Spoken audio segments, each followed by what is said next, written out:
تجزیہ کاروں کو یہ خدشہ ہے کہ مشرق وسطی کے ان دو پڑوسی ممالک میں اسٹریٹجک مفادات پیدا ہونے والا یہ تناؤ شاید پاک بھارت کشیدگی کا حصہ دوم بھی بن سکتا ہے، یعنی سعودی عرب اور امارات کے درمیان تعلقات کی دراڑ ایک نئی فالٹ لائن بھی بن سکتی ہے۔ عالمی حالات پر نظر رکھنے والے کچھ تجزیہ کار یہ کہتے ہیں کہ محمد بن سلمان اور محمد بن زائد دونوں جوان خون ہیں جو گرم بھی ہیں اور ابل بھی رہا ہے، لیکن کل تک تو خون کا یہ ابال الٹرا ماڈرن مشرق وسطی کے لیے تھا، دونوں کی بھائی چارگی وسائل کے مشترکہ استعمال کے لیے تھی، لیکن آج ایسا کیا ہوا کہ سب کچھ بدل گیا؟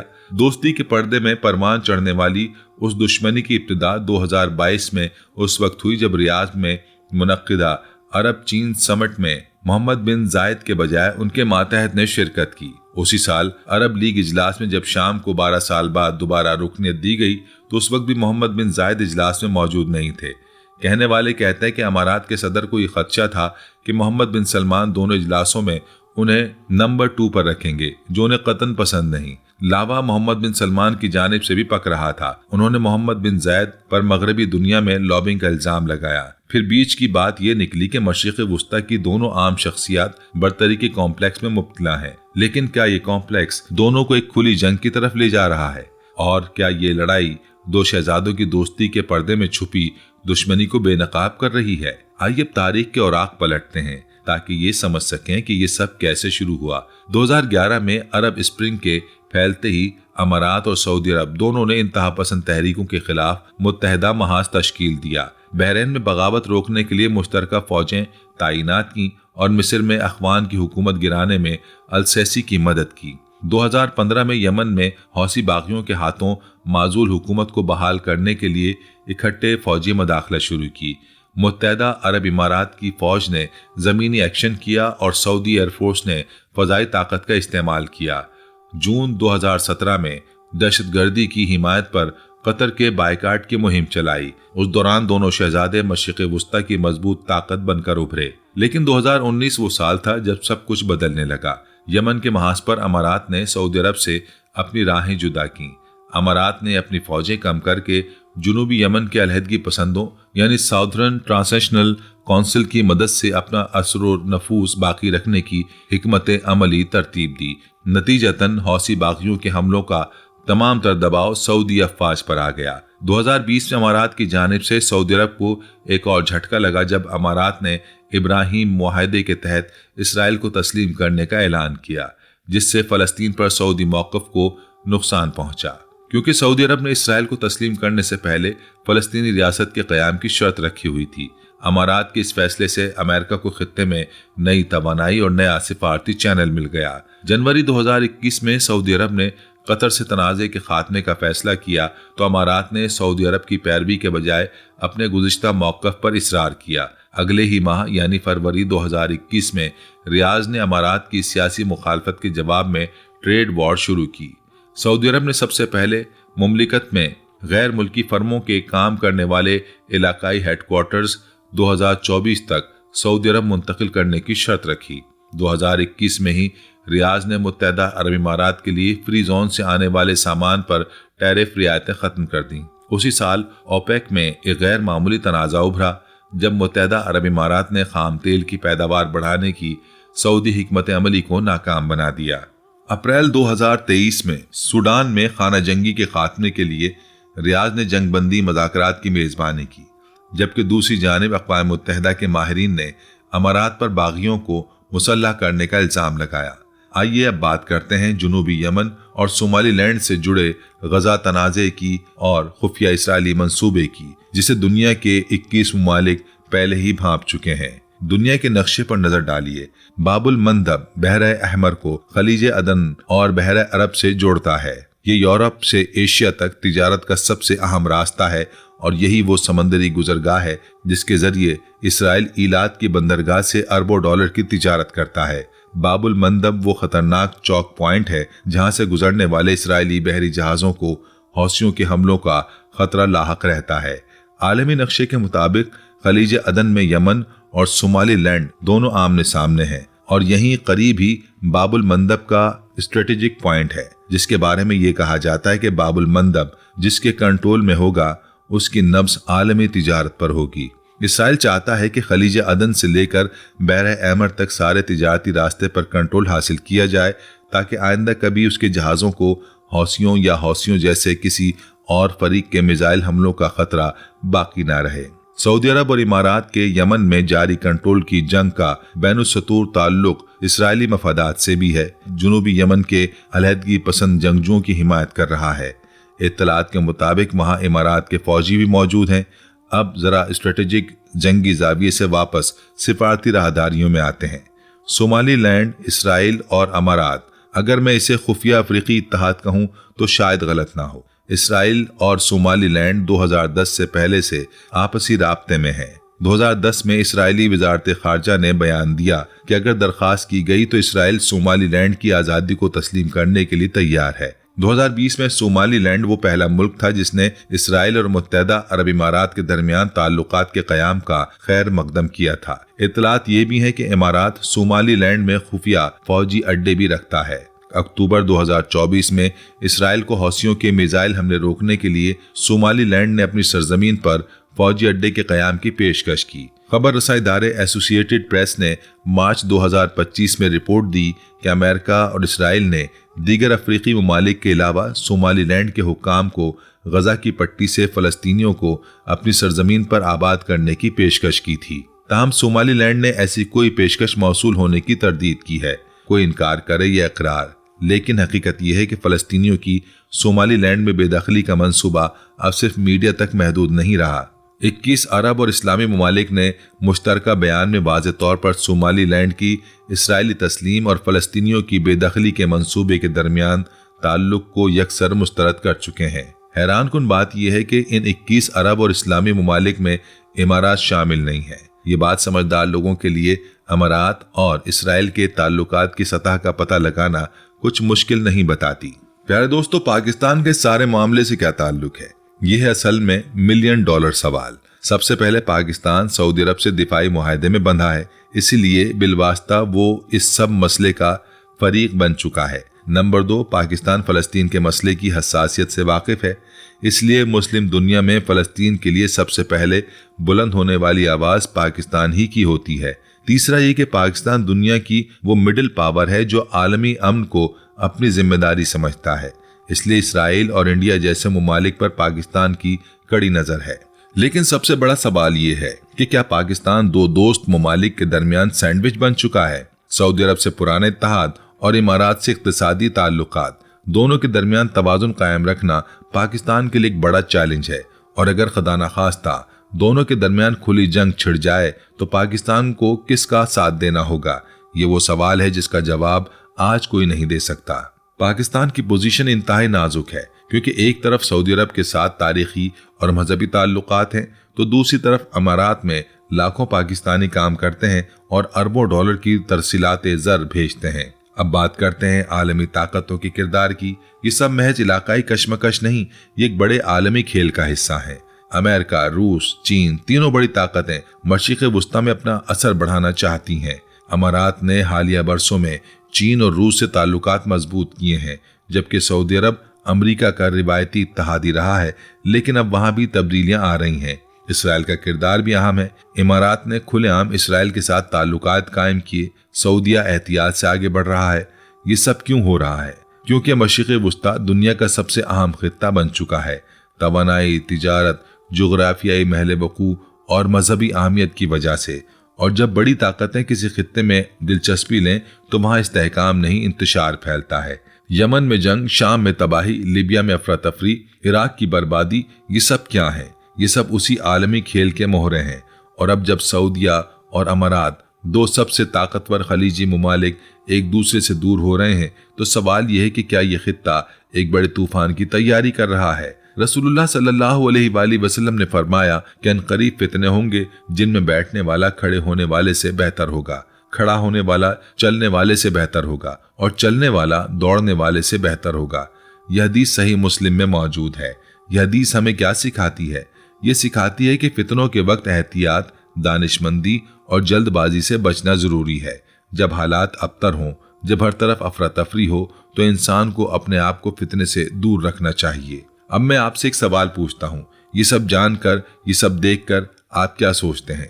کیا یہ محض سیاسی اختلافات ہیں یا پھر یہ کسی بڑی تبدیلی کی علامت ہے؟ میں آپ کو یہ نہیں کہہ رہا کہ قیامت کل آنے والی ہے، میں آپ کو یہ نہیں کہہ رہا کہ فلاں شخص مہدی ہے یا فلاں واقعہ قیامت کی نشانی ہے، لیکن میں آپ سے یہ ضرور کہہ رہا ہوں کہ اگر رسول اللہ صلی اللہ علیہ وآلہ وسلم نے جو علامات بیان کی وہ آج ہماری آنکھوں کے سامنے رونما ہو رہی ہیں، تو پھر ہمیں کیا کرنا چاہیے؟ کیا ہمیں آنکھیں بند کر کے بیٹھ جانا چاہیے یا پھر ہمیں اپنا احتساب کرنا چاہیے؟ سب سے پہلے رجوع اللہ، ہمیں اللہ کی طرف پلٹنا ہوگا۔ توبہ، نماز، قرآن، یہ ہمارا اصل ہتھیار ہے۔ دوسرا، فتنوں سے بچنا۔ نبی علیہ الصلوۃ والسلام نے فتنوں سے بچنے کی تاکید کی ہے۔ آج کے دور میں سب سے بڑا فتنہ یہ ہے کہ ہم دین کو چھوڑ دیں اور دنیا کے پیچھے اندھے ہو جائیں۔ تیسرا، دعا۔ نبی علیہ الصلوۃ والسلام نے فرمایا کہ اللہ سے پناہ مانگو ظاہری اور باطنی فتنوں سے۔ چوتھا، علم حاصل کرنا۔ جاہل آدمی فتنے میں آسانی سے پھنس جاتا ہے، ہمیں دین کا علم حاصل کرنا ہوگا تاکہ ہم حق اور باطل میں فرق کر سکیں۔ پانچواں، صبر اور یقین۔ مشکل وقت میں صبر سب سے بڑی طاقت ہے۔ اللہ پر یقین رکھیں اور جان لیں کہ ہر مشکل کے بعد آسانی ہے۔ پیارے دوستو، میں نے یہ ویڈیو اس لیے نہیں بنائی کہ آپ میں خوف پیدا کروں، میں نے یہ اس لیے بنائی ہے کہ آپ میں شعور پیدا ہو۔ آج دنیا تیزی سے بدل رہی ہے۔ خلیج میں جو کچھ ہو رہا ہے وہ محض سیاسی کھیل نہیں، یہ شاید ایک بڑی تبدیلی کا آغاز ہے۔ مگر یاد رکھیں، قیامت کا علم صرف اللہ کے پاس ہے۔ ہمارا کام یہ نہیں کہ ہم تاریخیں مقرر کریں، ہمارا کام یہ ہے کہ ہم اپنے آپ کو تیار کریں۔ نبی علیہ الصلوۃ والسلام نے فرمایا، اگر قیامت قائم ہو رہی ہو اور تمہارے ہاتھ میں ایک پودا ہو تو اگر ممکن ہو تو اسے لگا دو۔ یہ حدیث ہمیں کیا سکھاتی ہے؟ یہ سکھاتی ہے کہ امید کبھی نہ چھوڑو، حالات خواہ کتنے ہی بگڑ جائیں، ہمیں نیکی کرتے رہنا ہے، اللہ پر بھروسہ رکھنا ہے اور یقین رکھنا ہے کہ اللہ کی مدد قریب ہے۔ قرآن میں اللہ تعالیٰ فرماتا ہے کہ بے شک مشکل کے ساتھ آسانی ہے۔ آج کی دنیا میں جب ہم دیکھتے ہیں کہ مسلمان ممالک آپس میں لڑ رہے ہیں، جب ہم دیکھتے ہیں کہ عرب کی سرزمین پر شرک کے آثار نمودار ہو رہے ہیں، جب ہم دیکھتے ہیں کہ فلسطینیوں کو ان کی سرزمین سے بے دخل کرنے کی سازشیں ہو رہی ہیں، جب ہم دیکھتے ہیں کہ بادشاہوں کے گرد اختلافات اور سازشیں بڑھ رہی ہیں، تو ہمیں سمجھ جانا چاہیے کہ شاید ہم واقعی کسی بڑی تبدیلی کے دہانے پر کھڑے ہیں۔ لیکن یاد رکھیں، اللہ کی مدد قریب ہے۔ ہمیں صرف اپنے ایمان کو مضبوط رکھنا ہے، حق کا ساتھ دینا ہے اور دعا کرتے رہنا ہے کہ اللہ ہمیں اور پوری امت مسلمہ کو ہر فتنے سے محفوظ رکھے۔ اگر آپ کو یہ تجزیہ مفید لگا تو اسے شیئر کریں، کمنٹس میں اپنی رائے دیں اور سب سے اہم بات، دعا میں ہمیں یاد رکھیں۔ اللہ ہم سب کو ہدایت دے، فتنوں سے بچائے اور ہمیں صراط مستقیم پر قائم رکھے۔ آمین۔